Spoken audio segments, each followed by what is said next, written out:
Hi guys, welcome back. My name is Scott, and thank you for tuning into my channel today. Today, we're going to be painting Castellan Crowe of the Grey Knights. This has been a fun project for me. The Grey Knights are my first army that I started collecting, so it's fun to get back to kind of my roots, paint something familiar and old. Haven't actually painted Grey Knights for years now, so this is exciting. Had a lot of fun with this model. I've given him some pink flames going on the sword. So let's dive right into how I did this.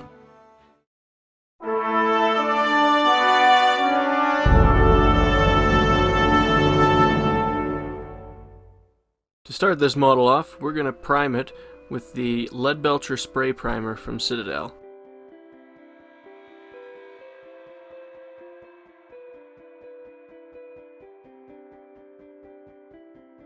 Once you're done with the primer, you're going to begin to shade this model with a diluted Talassar blue contrast paint.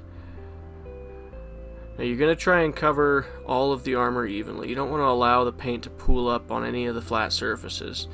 And this is just going to give the armor a nice blue tint. It's going to help us bring out that Grey Knight's blue steel color that we see on the box art.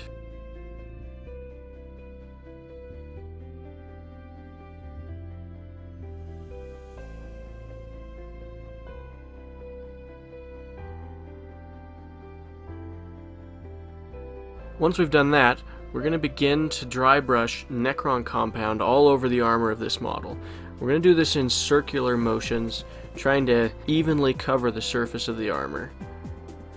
And this is going to bring our steel color back from a blue up to a normal silver tint. And it's going to help really blend the blue and the silver colors together.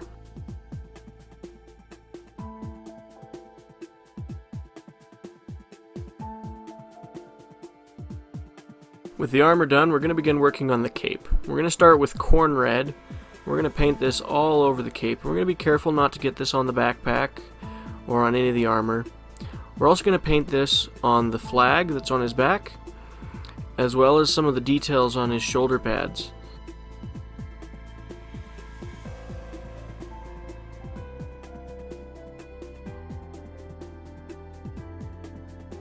Once we're done with the Khorne Red, we're going to shade all of the cloth using Carroburg Crimson.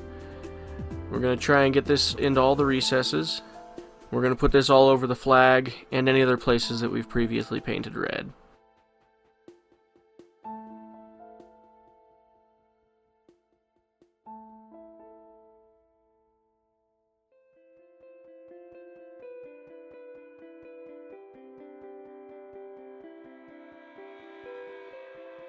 Once the shade is dried, we're going to begin layering the cape with Mephiston Red. And we're going to focus on putting this on all the raised areas of the cape. We're going to avoid putting this in any of the recesses. We're going to build this color up over time. It might take a couple layers. And you really want to just make sure that the most raised parts of the cape pop with this color. So take your time and build the color up gradually. We're also going to do this on the flag and any other red areas.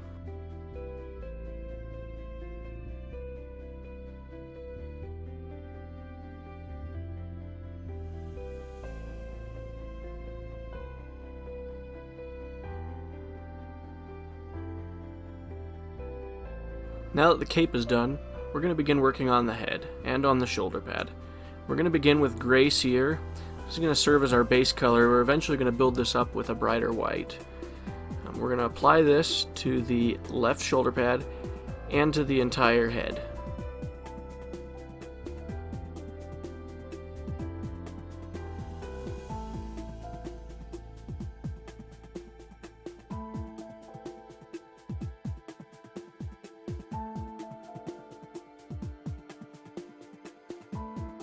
Once that's dried, we're going to go ahead and pick out the eyes. We're going to use contrast Talassar blue for this.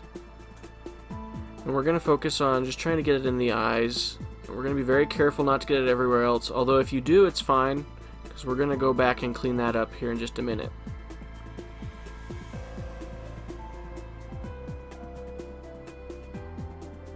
Now in the spots where you overpainted, go ahead and just take gray Seer and go back through and just pick out the edges and build up the border around the eyes. Once that's done, we're going to take Nuln Oil. We're going to just dot this in each of the holes that's on the front of the faceplate.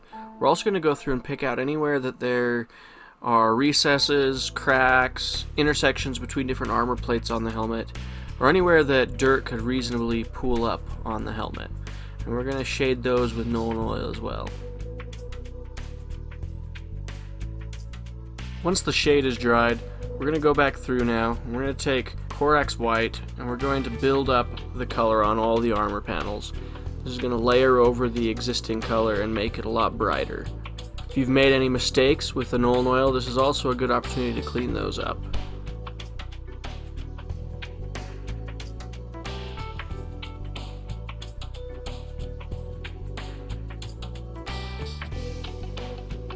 Now that the helmet's done, we're going to go through and pick out details using Barak Nar Burgundy.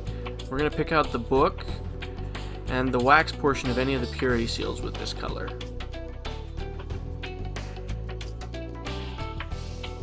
Next, we're going to go through and paint the sword using Abaddon Black. We're also going to pick out his bolter and the sword that's on his banner with this color. You're also going to want to go through at this point and paint the gaps between the armor where he has his undersuit.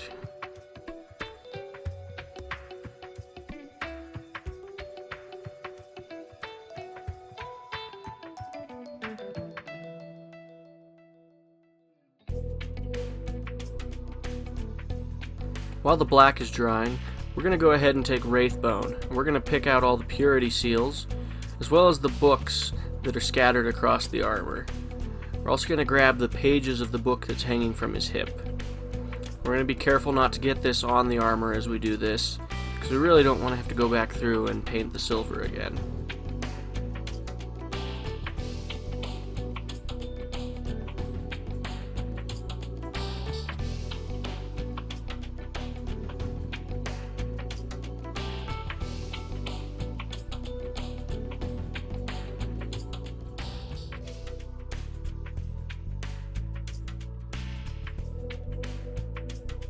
With that done, we're going to go through with Barak Nar Burgundy.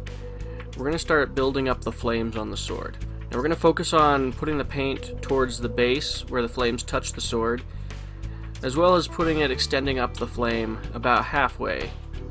You can also occasionally put a random spot of paint elsewhere on the flames as you see fit.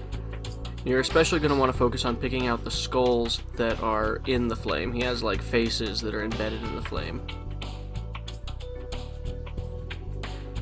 Now we're going to go through and we're going to take Screamer Pink. And we're going to highlight the blade. Now we're focusing on outlining all the symbols that go up the length of the blade. We're also going to highlight the edges of the flame to give it a little more brightness. Now as you do this, be careful, because you really don't want to paint over the symbols, you just want to paint around them.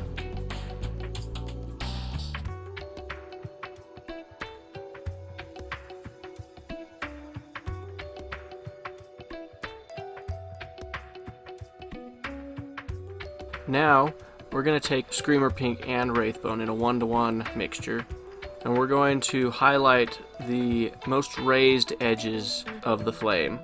We're trying to focus on really popping the brightest parts of the flame, which means you're going to be really focusing on the base of the flame.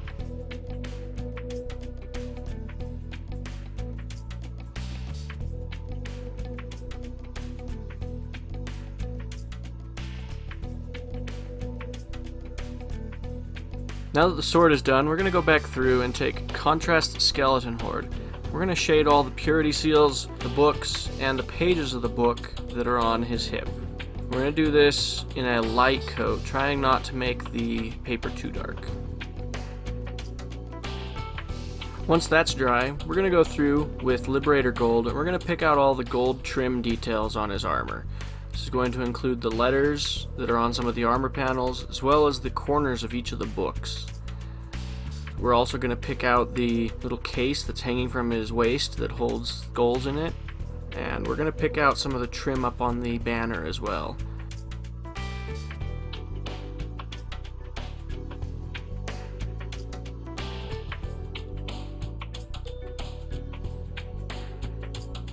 Once we've done that, we're going to go through and shade this with Seraphim Sepia.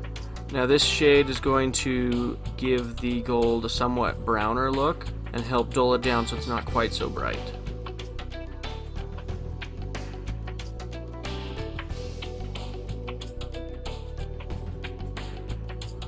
Once we've done that, we're going to go through with Leadbelcher, and we're just going to pick out some of the chains and any of the metal details that we don't want to have that blue tint to them that we gave the armor earlier.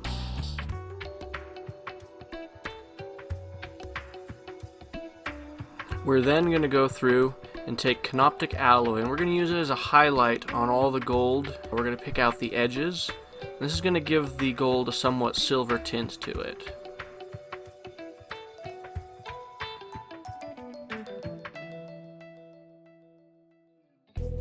Now, we're going to go through with Wraithbone, and we're going to edge highlight all of the purity seals and the pages of the books that are on his armor. And this is just going to help to lighten up the edges and give a little bit more contrast and make the pages and the purity seals look a little bit more realistic.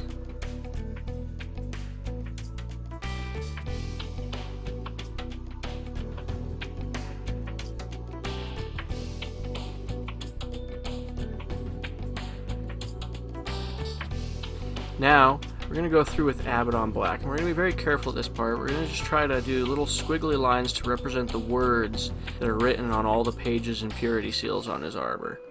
You don't need to be perfect with this, just take your finest point brush and do the very best that you can.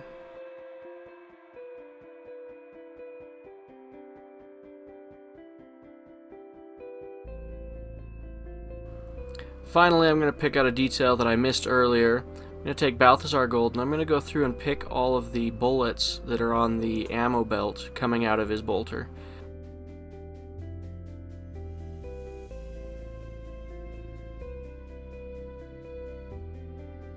With that, Castellan Crowe is done. Thank you so much for watching my video today. If you enjoyed this video, go ahead and like it, and then subscribe to my channel so you can see future videos. Then go ahead and leave me a comment and let me know what you'd like to see in future videos. Again, thanks for watching, and we'll see you next time.